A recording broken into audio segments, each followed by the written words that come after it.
বন্ধুরা তোমরা দেখবে এই জঙ্গলের মধ্যে রাবার গাছ আর কাঁঠাল গাছ প্রচুর থাকে, ঠিক আছে। এই দেখো উপরে কত কাঁঠাল হয়ে আছে।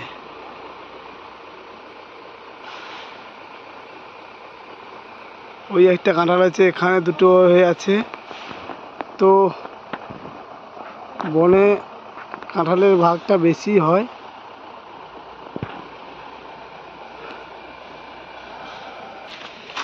তো বন্ধুরা আমাদের ওই কাজের শ্যুট করার জন্য তো আরেকটু ওপরের দিকে যেতে হবে।